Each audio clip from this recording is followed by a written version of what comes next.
وعلیکم السلام۔ الہدا، خوش آمدید پروگرام میں آپ کو۔ ہم بات کر رہے ہیں ہمارے سماج میں، ہمارے سوسائٹی میں، ہمارے معاشرے میں جو حیا باختہ اشتہارات ہیں اور اس کے ساتھ جو ہماری مشرقی اور اسلامی روایات ہیں۔ آپ نے دیکھا کہ خواتین مارچ میں بےہودگی سے لے کر ایک جو taxi on line taxi service تھی اس میں ان کے اشتہار تک خواتین کو ترغیب دلائی گئی کہ کھلے عام ترغیب دلائی گئی کہ وہ گھروں سے نکلیں، گھروں سے بھاگیں، اپنے اس سماج کے بندھن کو توڑے۔ تو اس سارے سلسلے کو آپ کس نظر سے دیکھتی ہیں؟ جزاک اللہ۔ میں اب دیکھیں کہ خواتین مارچ کے پوسٹرز اور جو کریم سروس کا ایک اشتہار تھا، اس کو دیکھ کر احساس ہوتا ہے کہ ایک عام پاکستانی خاتون جو ہے وہ اس کی طرف متوجہ تو ضرور ہوتی ہے، مگر اپنے ذہن کو اس سے ہم آہنگ کر نہیں پاتی یا بالکل خود کو پاتی ہی نہیں ہے، کہ جو کہ الحمدللہ اس بات کی ایک علامت ہے کہ یہ تمام بےہودگی جو ہے ہماری ثقافت سے میل نہیں کھاتی، اور نہ ہی یہ ایک عام پاکستانی خاتون کے جذبات کی عکاسی کر سکتی ہے۔ معاملہ جو اس سے سمجھ آتا ہے وہ یہ ہے کہ چند عناصر ہیں جو پاکستان کو اپنی مرضی کے مطابق تباہی کی طرف ظاہر ہے ہماری ثقافت کو لے کر جانا چاہتے ہیں، اور اس کے لیے استعمال کرتے ہیں ان ایسی خواتین کے جذبات کا جو کسی نہ کسی طرح سے معاشرے میں مسائل کا شکار ہوتی ہیں۔ یہ لوگ وقتاً فوقتاً سامنے آتے رہتے ہیں اور پھر اپنے زہر جو ہے ان کا ان اشتہارات میں اور اس بےہودگی کی شکل میں، اس کی مقدار ہر بار تھوڑی سی بڑھا دیتے ہیں۔ یہ حملہ وہ مسلسل کرتے رہتے ہیں اور اس کے بعد پھر رد عمل کا انتظار کرتے ہیں، اور رد عمل کو دیکھ کر اپنا آئندہ کا لائحہ عمل بھی تیار کرتے ہیں۔ اور جو سب سے زیادہ تکلیف دہ عمل اس عملے میں سارے میں ہے وہ یہ کہ ہمارے ہاں جو رائٹ ونگ کے کچھ اصلاح کرنے والے ہیں وہ بس اسی رد عمل کو کافی سمجھ لیتے ہیں کہ ہم نے اس کو برا بھلا کہہ دیا اور کافی ہو گیا۔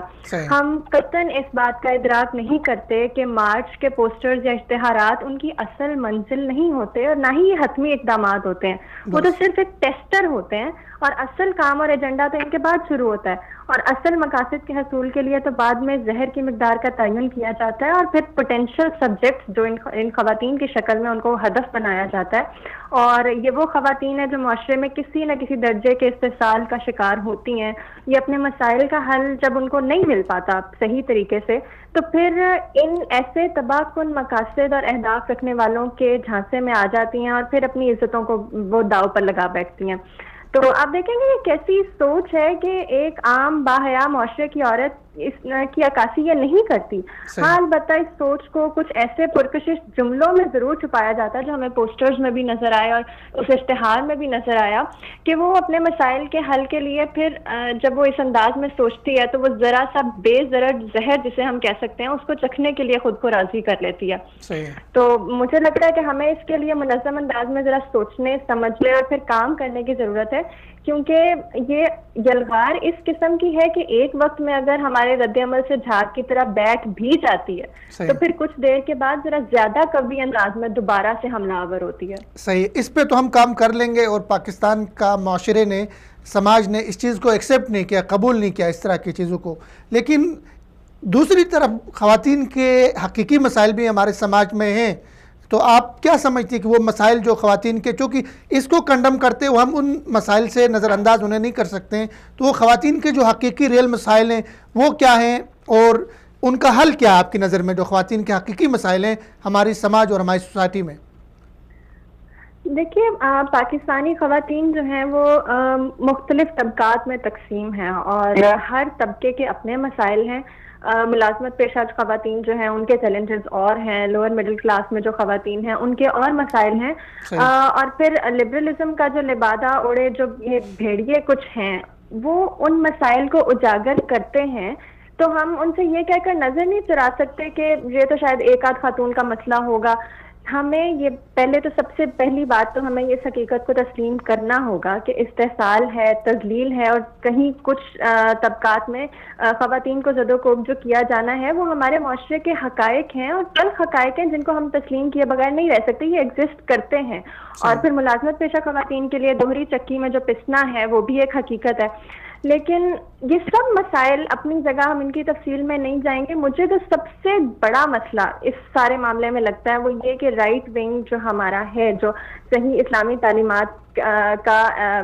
ادراک رکھتے ہیں، ان کی جانب سے ان مسائل کو منظم انداز میں ایڈریس نہیں کیا جاتا، نہیں پرکھا جاتا. اور پھر لیفٹ ونگ والے جو ہیں وہ ان مسائل کے جو شکار خواتین ہیں ان کو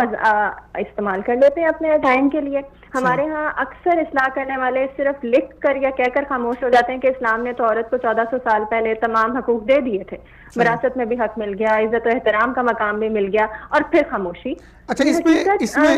اس میں اگر میں بات کروں تو آپ نے رائٹ ونگ کی بات کی، اسلامی تعلیمات کی بات کی، تو کیا ہمارے سماج میں، ہمارے سوسائٹی میں، ہمارے معاشرے میں اسلامی تعلیمات، ہماری مشرقی روایات عورت کے، خاتون کے آگے بڑھنے میں، ترقی کرنے میں رکاوٹ ہیں؟